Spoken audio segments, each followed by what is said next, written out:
கர்த்தருடைய பரிசுத்த நாமத்திற்கு ஸ்தோத்திரம். இந்த சிலுவை தியானத்தின் 29வது நாள் ஜெபத்திலும் வந்திருக்கிற உங்கள் ஒவ்வொருவரையும் ஆண்டவராகிய இயேசு கிறிஸ்துவின் நாமத்தினாலே உங்களை வாழ்த்துகிறோம், வரவேற்கிறோம். கர்த்தர் உங்களை ஆசீர்வதித்து நடத்துவாராக. எடுத்தவர்கள் வாசிப்போம். எபேசியருக்கு எழுதின நிருபம் 1வது அதிகாரம் 4வது வசனத்திலிருந்து வாசிப்போம். தமக்கு முன்பாக நாம் அன்பில் பரிசுத்தம் உள்ளவர்களும் குற்றம் இல்லாதவர்களுமாய் இருப்பதற்கு அவர் உலக தோற்றத்துக்கு முன்னே கிறிஸ்துவுக்குள் நம்மை தெரிந்து கொண்டபடியே பிரியமானவருக்குள் தான் நமக்கு தந்தருள்ள தம்முடைய கிருபையின் மகிமைக்கு புகழ்ச்சியாக தம்முடைய தயவுள்ள சித்தத்தின்படியே நம்ம இயேசு கிறிஸ்து மூலமாய் தமக்கு சுவிகார புத்திரர் ஆகும்படி முன் குறித்திருக்கிறார்.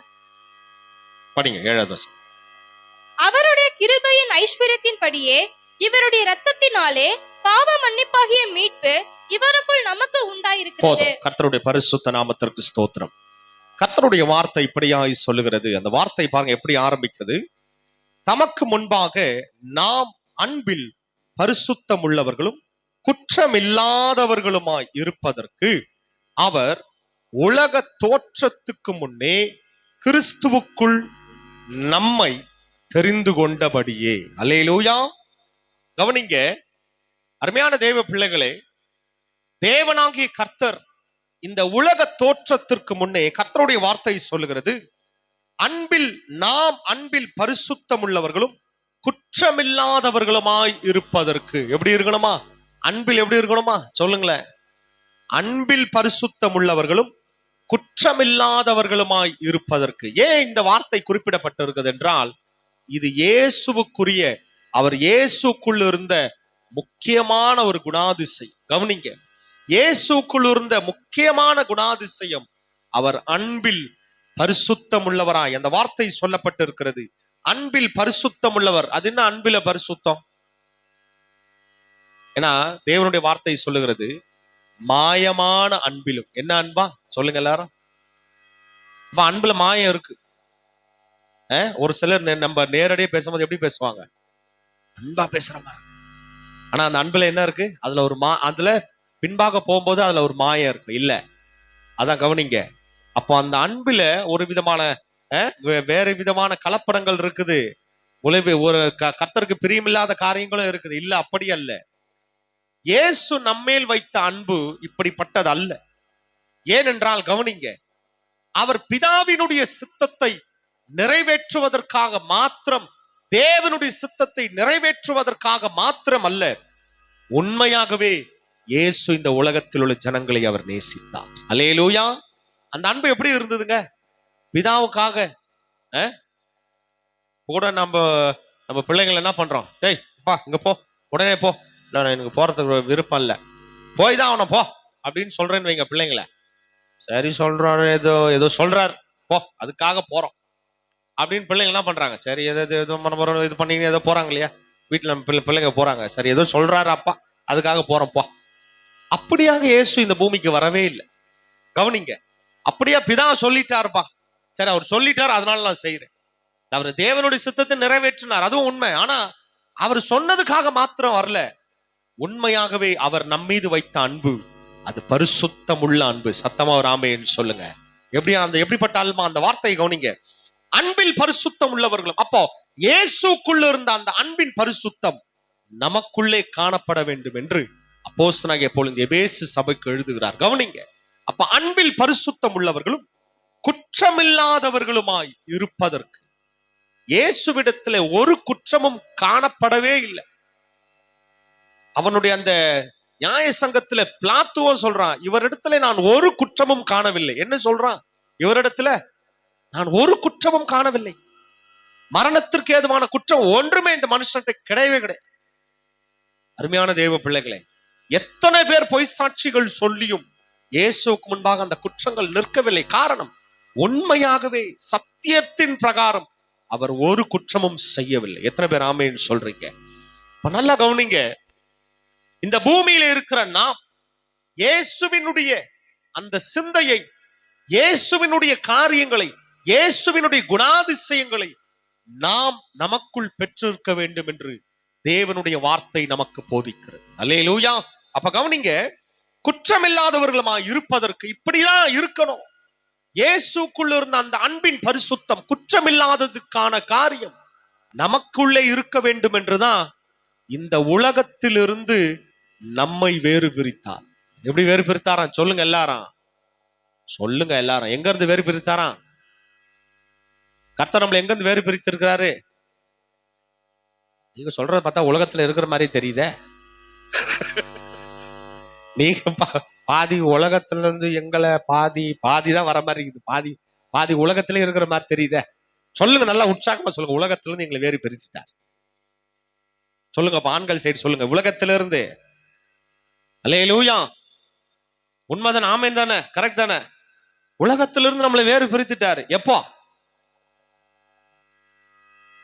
யார் கேட்டாலும், என்ன கேட்டாலும் நான் என்ன சொல்ல தெரியுமா? நான் எப்ப ரட்சிக்கப்பட்டேன் அப்பதான் சொல்லுவேன். என்ன யார் கேட்ட, என்ன கேட்டா நான் எப்பன்னு சொல்லுவேன்? 2001 2002 அப்பதான் நான் ரட்சிக்கப்பட்டேன், அப்பதான் என்ன வேறு பிரித்தார்ப்பா. அது வரைக்கும் நான் உலகத்துல தான் இருந்தேன், அப்படிதான் சொல்லுவோம். உண்மை தானே? உங்களை கேட்டாலும் நீங்க என்ன சொல்ல போறீங்க? உங்க ரட்சிக்கப்பட்டதுதான் சொல்லுவீங்க. ரட்சிக்கப்பட்ட அதுதான் அந்த சம்பவத்தை தான் சொல்லுவோம், அந்த சாட்சியை தான் சொல்லுவோம். உலகத்திலிருந்து நம்மளை வேறு பிரித்திட்டாரு.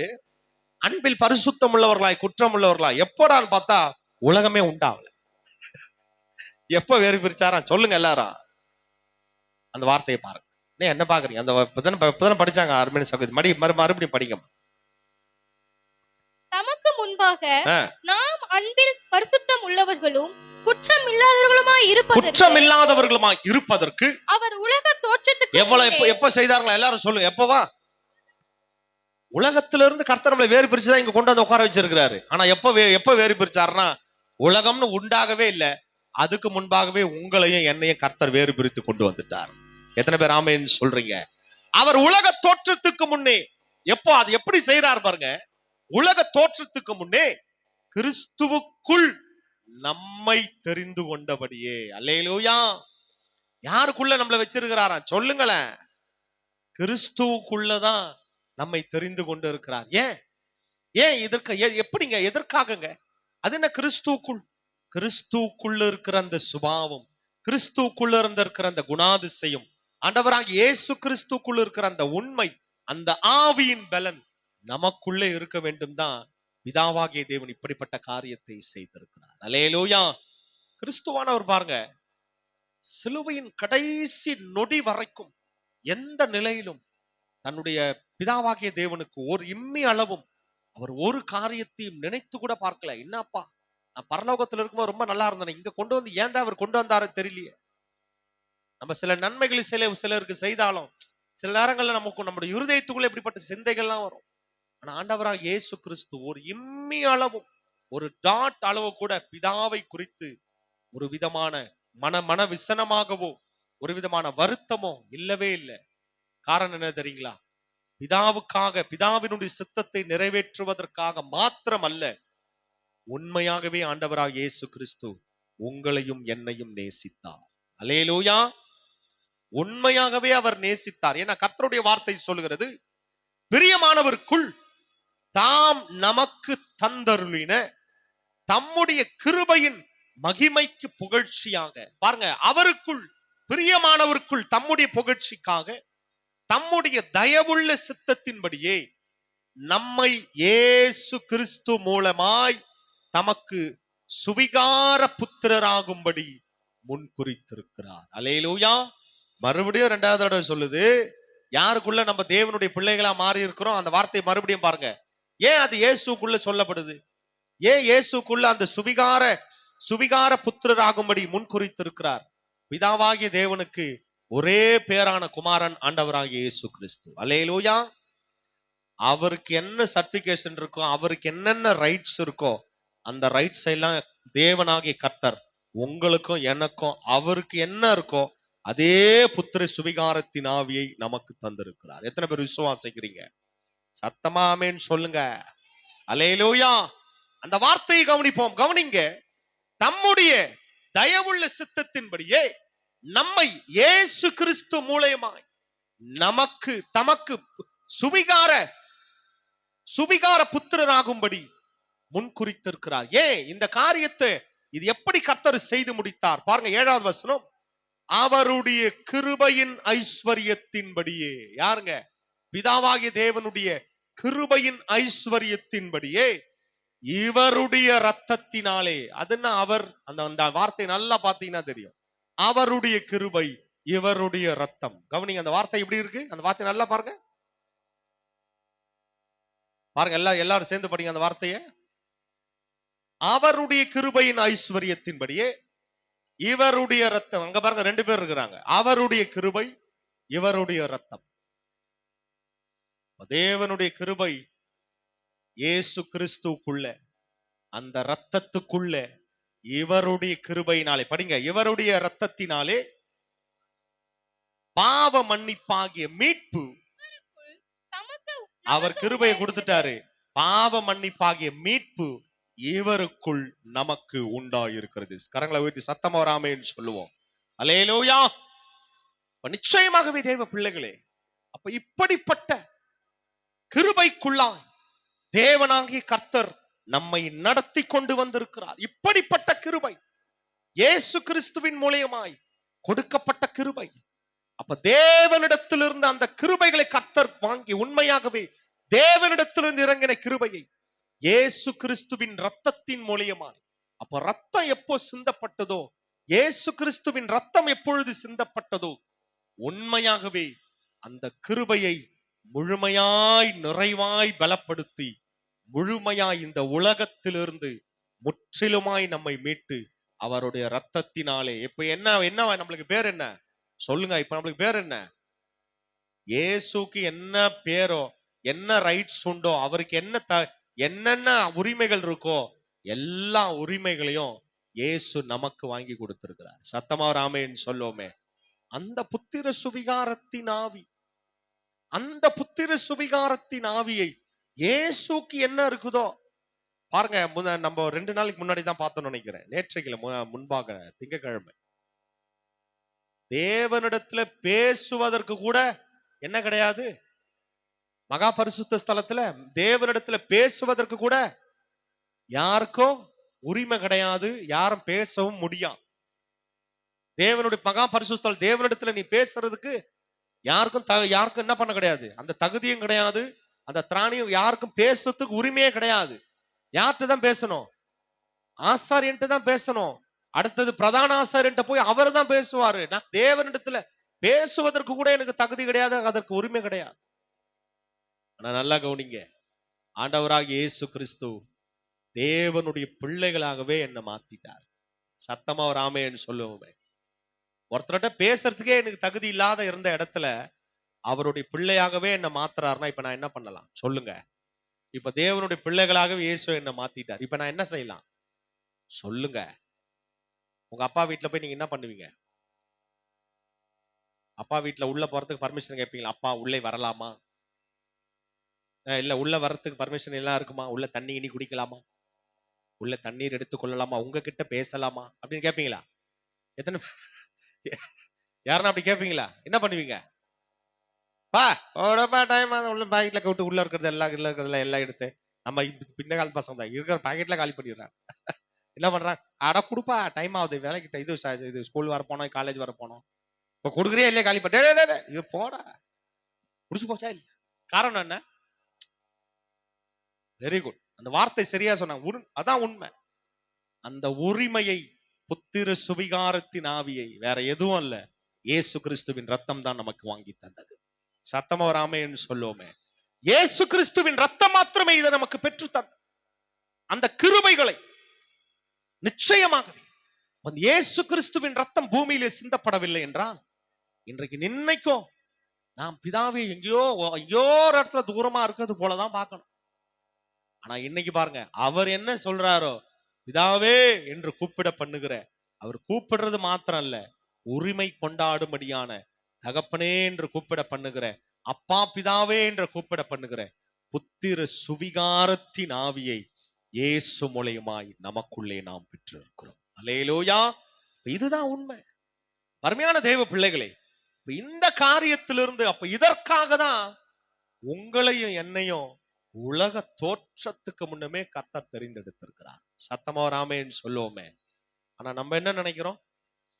நம்ம அநேக நேரங்கள்ல என்ன நினைக்கிறோம், எங்கேயோ இருந்தங்க, ஏதோ திடீர்னு ஏதோ ஒரு ஒரு ஒரு ஆக்சிடென்ட்ல ரட்சிக்கப்பட்டு ஏதோ நம்ம சபையில இன்னைக்கு உறுப்பினரா இருக்கும் அப்படிதான் நம்ம நினைக்கிறோம். ஏதோ some accident, some accident and incident, ஏதோ ஒரு இன்சிடென்ட்டோ இல்ல ஆக்சிடென்ட்டோ ஏதோ நடந்ததுங்க, அதனால இன்னைக்கு நான் சபையில இருக்கிறேன். நிச்சயமா இல்ல. இயேசு கிறிஸ்துவுக்குள்ள இந்த உலகம் பிறப்பதற்கு முன்பாகவே, தோன்றுவதற்கு முன்பாகவே கர்த்தர் உங்களை என்னை அழைத்திருக்கிறார். அல்லேலூயா. அப்ப இது எப்படி பூரணப்பட்டது என்றா, இது எப்படி அது நிறைவேறியது, அது நடந்த காரியம் எப்படி எப்படி அது பூரணப்பட்டது என்றால், ஆண்டவராகிய இயேசு கிறிஸ்துவின் இரத்தத்தினால் மாத்திரம். அல்லேலூயா. அது பூரணப்படணும் இல்ல, அது நிறைவேறணும் இல்ல, அந்த அந்த காரியம் அது எப்படி நிறைவேற்றப்பட்டது, எப்படி சாத்தியமாய் மாறினது என்றால், இயேசு கிறிஸ்து ரத்தம் சிந்தினால் மாத்திரமே. அவர் மூலியமாகவே இந்த புத்திர சுவிகாரத்தின் ஆவி நாம் பெற்றிருக்கிறோம். அல்லேலூயா. அப்ப நிச்சயமாகவே கர்த்தருடைய வார்த்தையின் பிரகாரம், உண்மையாகவே அவருடைய சத்தியத்தின் பிரகாரம், தேவன் நமக்கு அளித்த கிருபையின் பிரகாரம், இயேசு கிறிஸ்துவின் இரத்தத்தினாலாகிய உண்மையாகவே அந்த இரத்தம் எனக்கு இந்த பெரிய ஸ்லாக்கியத்தை எனக்கு பெற்று தந்திருக்கிறது. வாசிங்க, அதிலே எபேசியர் 1வது அதிகாரம்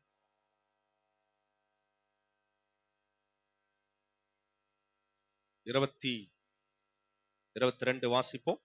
எல்லாவற்றையும் அவருடைய பாதங்களுக்கு கீழ்ப்படுத்தி ம். எல்லாவற்றையும் எல்லாவற்றாலும் நிரப்புகிறவருடைய ம். நிறைவாகிய சரீரமான சபைக்கு ம். அவரை எல்லாவற்றிற்கும் மேலான தலையாக தந்தருளினார். ஆண்டவராகிய இயேசு கிறிஸ்துவை எல்லாவற்றிற்கும் மேலாக தேவனாகிய கர்த்தர் தலையாக உயர்த்தினார். அப்ப நல்லா கவனிங்க, இந்த சரீரமாகிய சபைக்கு கிறிஸ்து தலையாக இருக்கிறார். மாத்திரமல்ல, அப்போ இந்த சரீரத்தை நாம் எப்படி பாதுகாக்கணும் சொல்லுங்க? அந்த வார்த்தை எப்படி சொல்லப்பட்டிருக்குதுங்க?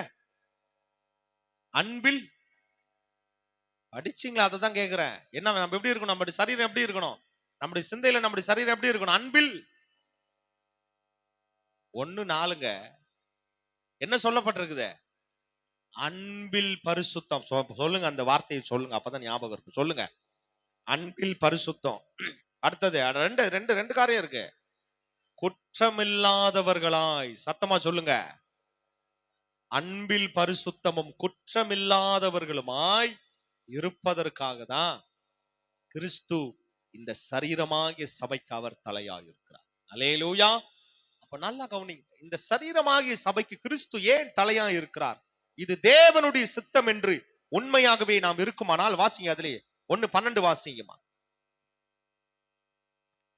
தமது சித்தத்தின் ஆலோசனைக்கு தக்கதாக எல்லாவற்றையும் நடப்பிக்கிற அவருடைய தீர்மானத்தின்படியே நாங்கள் முன்குறிக்கப்பட்டு கிறிஸ்துவுக்குள் அவருடைய சுதந்திரம் ஆகும்படி தெரிந்து கொள்ளப்பட்டோம். மறுபடியும் சொல்றாருங்களா? அந்த வார்த்தை கவனிங்க.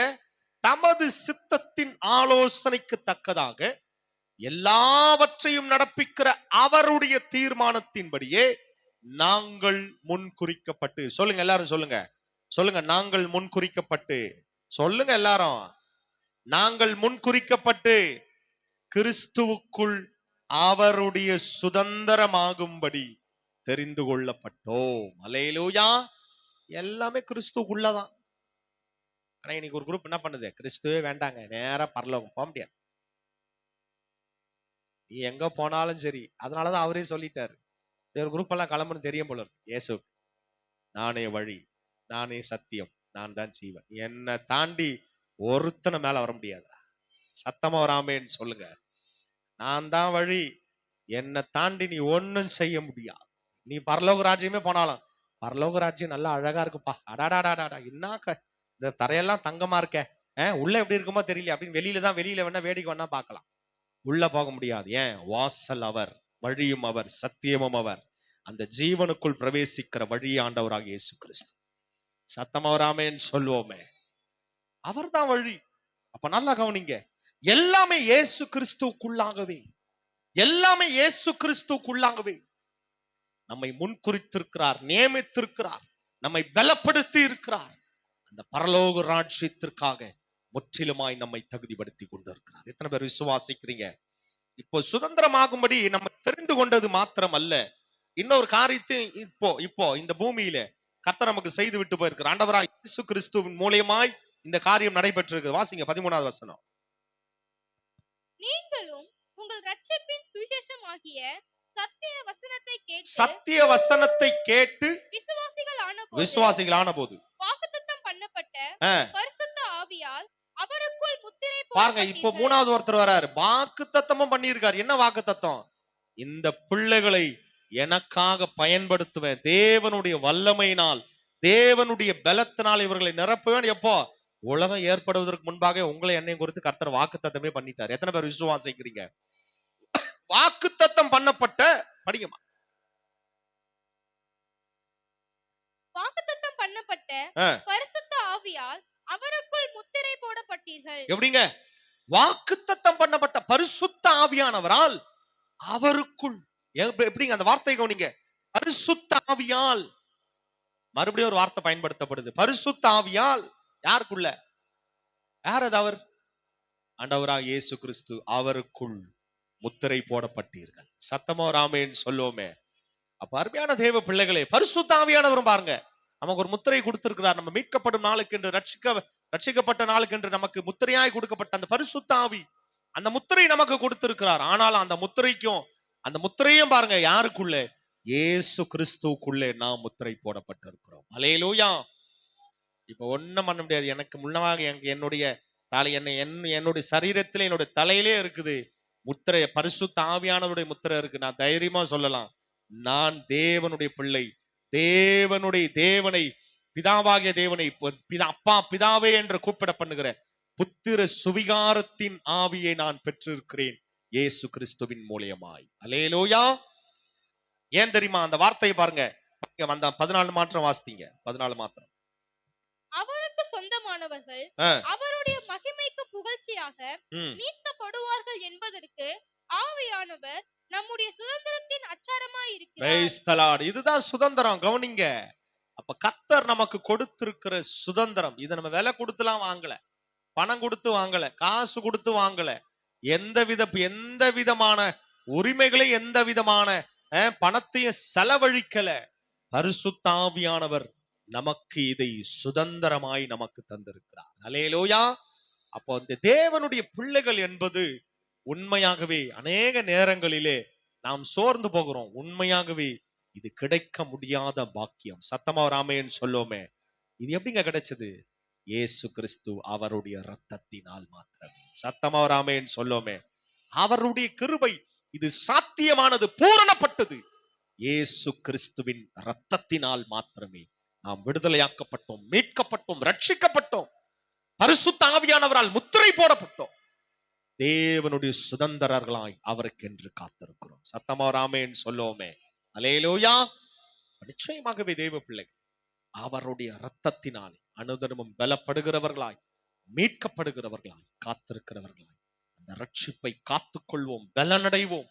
கர்த்தர் என்ன காரியத்திற்காக நம்ம தெரிந்தெடுத்தாரோ அந்த காரியத்தை நம்மிலே நாம் பாதுகாத்துக் கொள்வோம். அல்லேலூயா. தொடர்ந்து அவருடைய இரத்தத்திலே காத்திருப்போம். அனுதினமும் நம்மை அவருடைய இயேசுவின் இரத்தத்தினாலே சுத்திகரித்துக் கொள்வோம், பரிசுத்தப்படுத்திக் கொள்வோம். தொடர்ந்து கர்த்தருக்குள் பலப்படுவோம். கர்த்ததாமே இந்த வசனங்களை ஜெபிப்போம். தகப்பனே, உமக்கு நன்றி. இயேசு கிறிஸ்துவின் நாமத்தினாலே உம்மிடத்தில் வருகிறோம். பரிசுத்த ஆவியானவரே, உம்மை துதிக்கிறோம், வாழ்த்துகிறோம், வணங்குகிறோம், மகிமைப்படுத்துகிறோம், உயர்த்துகிறோம். ஆண்டவரே ஸ்தோத்திரம். இயேசப்பா, இந்த சிலுவை தியானத்தின் 29வது நாள் ஜெபத்தையும் கர்த்தர் ஆசீர்வாதமாய் மாற்றி தந்த கிருபைகளுக்காக நன்றி. இயேசப்பா, சொல்ல வார்த்தையின் பிரகாரம் அவருடைய கிருபையினாலே, இவருடைய இரத்தத்தினாலே, பரிசுத்த ஆவியானவருடைய மீட்பினாலே நாங்கள் முத்திரை போடப்பட்டிருக்கிறோமே. தகப்பனே, இது எங்களுக்கு நீர் சுதந்திரமாய் எங்களை முன்குறித்து உலக தோற்றத்திற்கு முன்னே இயேசுவுக்குள்ளாய் இந்த காரியத்தை நீர் பூரணப்படுத்தியிருக்கிற கிருபைகளுக்காக நன்றி. கர்த்தரை ஆசீர்வதிங்க.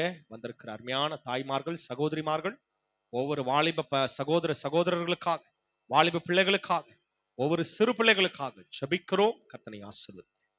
கர்த்தர் ஏசப்பா, இந்த காணொளியில நேரலையிலே பார்த்து கொண்டிருக்கிற ஒவ்வொரு பிள்ளைகளையும், அவர்கள் குடும்பங்களையும் கர்த்தர் நீங்க ஆசீர்வதிங்க. இயேசுவின் ரத்தத்தினாலே ஒவ்வொரு பிள்ளைகளையும் கர்த்தர் நீர் அப்பா பிதாவே என்று கூப்பிட பண்ணுகிற புத்திர சுவிகாரத்தின் ஆவியை ஒவ்வொரு பிள்ளைகளுக்கும், அந்த ஒவ்வொரு பிள்ளைகளுடைய வாழ்க்கையிலும் கர்த்தர் நீர் நடந்தேற செய்கிறார். பரிசுத்த ஆவியானவர் இன்றைக்கே உம்முடைய பலனை சுதந்திரமாய் கர்த்தர் நீர் மாற்றப் போகிற கிருபைகளுக்காக நன்றி. இந்த கரத்தில் எங்களை முற்றிலுமாய் தாழ்த்துகிறோம். நாளை தினத்துல இன்னும் அநேக ஆத்துமாக்களை கர்த்தர் கொண்டு வா. ஆராதனை கர்த்தர் மகிமையாய் கர்த்தர் நடத்தி இந்த கரத்தில் எங்களை முற்றிலுமாய் தாழ்த்துகிறோம்.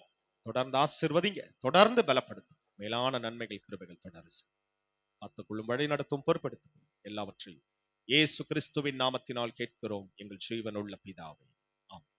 என் ஆத்துமாவே கர்த்தரை ஸ்தோத்திரம், என் முழு உள்ளமே அவருடைய பரிசுத்த நாமத்தை ஸ்தோத்திரம். என் ஆத்துமாவே கர்த்தரை ஸ்தோத்திரம், அவர் செய்த சகல உபகாரங்களையும் மறவாதே. ஆமென். அல்லேலூயா, அல்லேலூயா, அல்லேலூயா. கர்த்தர் உங்களோடு ஒரு மாசம் எல்லோருக்கும் ஸ்தோத்திரம். Praise the Lord.